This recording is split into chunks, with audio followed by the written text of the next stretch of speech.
go. Oh, you're quite handy with that chair. See, we're rolling. I will fine-tune the light. That's fine in the shot. You are.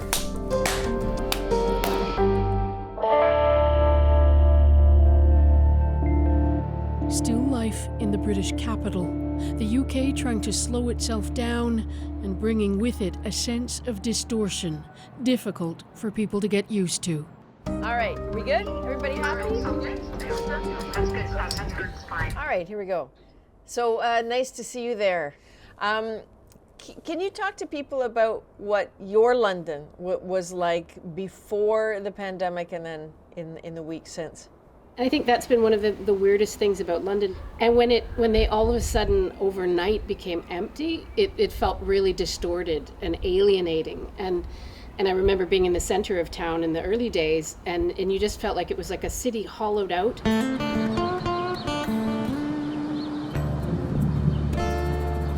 It was remarkable in the suddenness, and I suppose highlighted by the contrast of what Washington was like before. It's a sidewalk culture town. Everybody walks, everybody goes outside.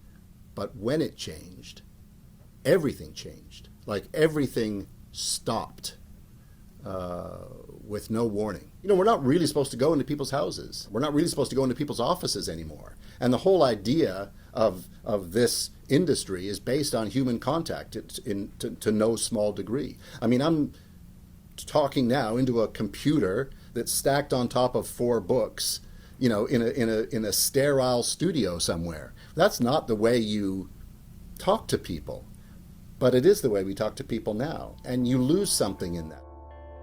And I want to go back in for my dad, but I'm worried for myself and my son. Kelly Shillard is staying in as a precaution after tending to her 81-year-old father who lives at the Lynn Valley Care Center.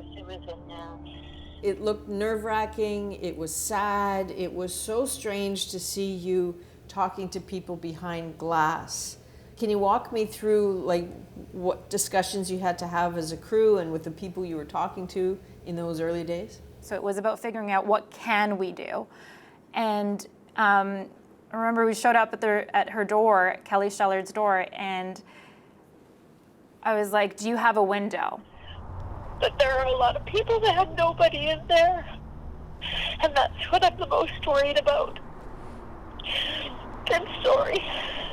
It was strange, and but it was so raw, Adrienne. Like, she could see my eyes, I could see her eyes, and even though we were, you know, not in the same room, there was the glass barrier between us, like, I was holding on to every word, and I think we still had that connection and trying to understand what she was going through that, to me, didn't feel worlds apart, even if it looked physically worlds apart. The hardest part is walking away from a conversation without shaking someone's hand, without being able to, you know, put a hand on their shoulder.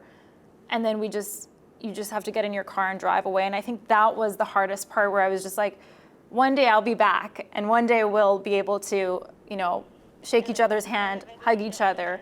That's the strangest part. It relieves the boredom, hey, when we're all locked down like this. Are you the Canadian lady? I'm the Canadian. It was a completely beautiful thing to see him standing there. You know, he was someone who, obviously, because of his age, we were very careful. He was 97. And so we were masked and approached with trepidation and care. That's the Rifle Brigade, 1942. And was just so full of good cheer.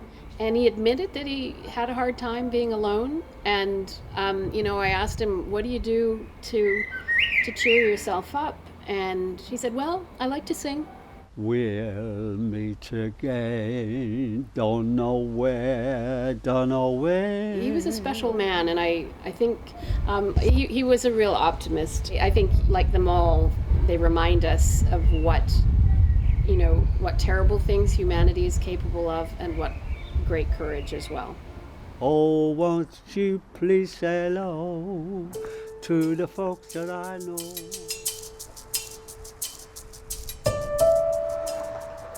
The dozens of dead at Orchard Villa can no longer be saved, but there remain questions about whether they might have lived.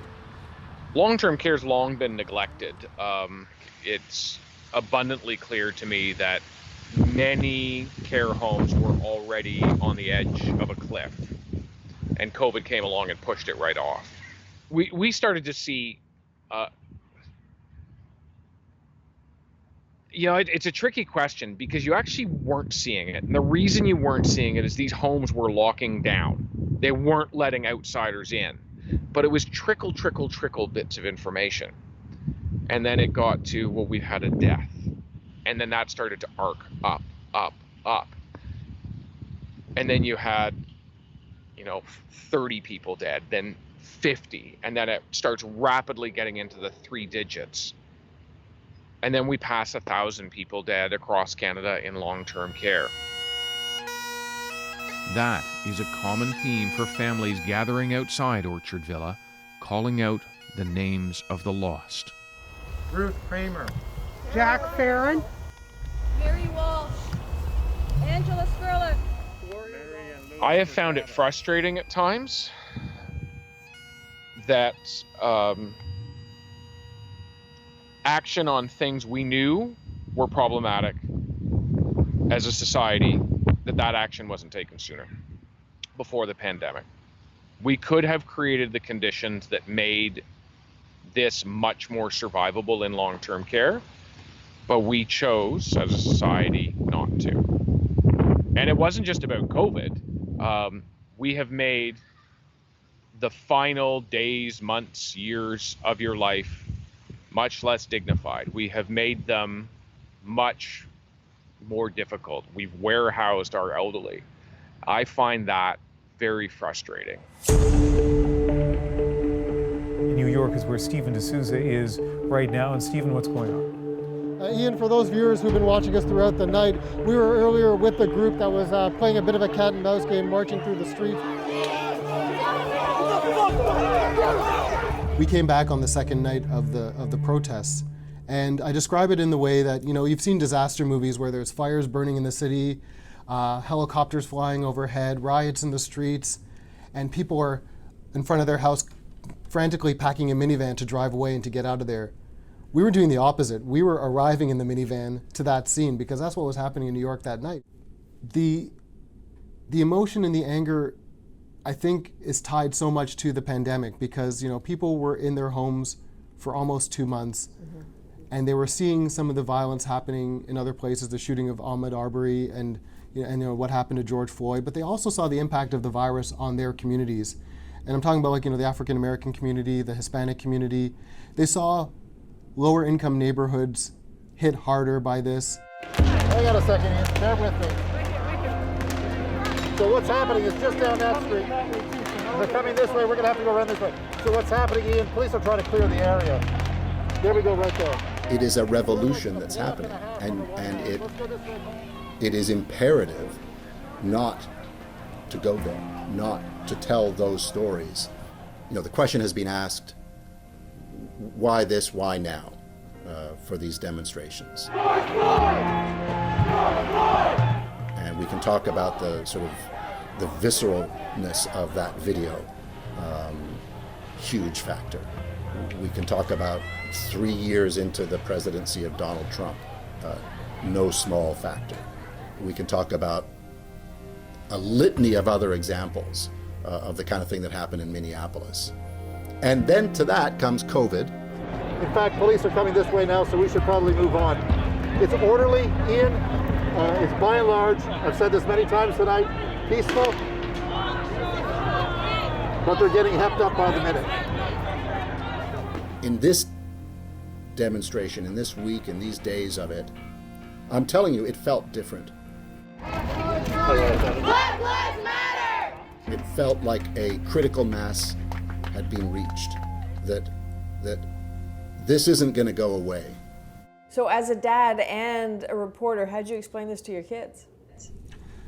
My 18-month-old son can say the word helicopter really well now because it's flying over our head every night. My daughter, she's 5 years old, and so she really is coming to understand what's going on. And so We've explained to her about race and how people see others differently and judge them based on the color of their skin. What is your message? What do you want people to know? This is more about George Floyd, though. Yeah, we're doing this for the future. We're doing this for the people who didn't make it, and to everybody to have the right to exist in this country as equal people. Is there something that gives currency to the idea that maybe this time it's different?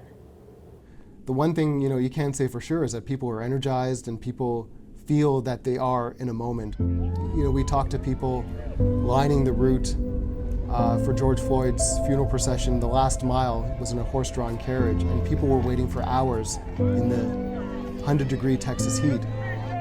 And a 16-year-old girl told us, this is me, I want to be here because this is a moment in history. Like, this whole situation is changing the world, and I'm just glad that we can be out here and be a part of it.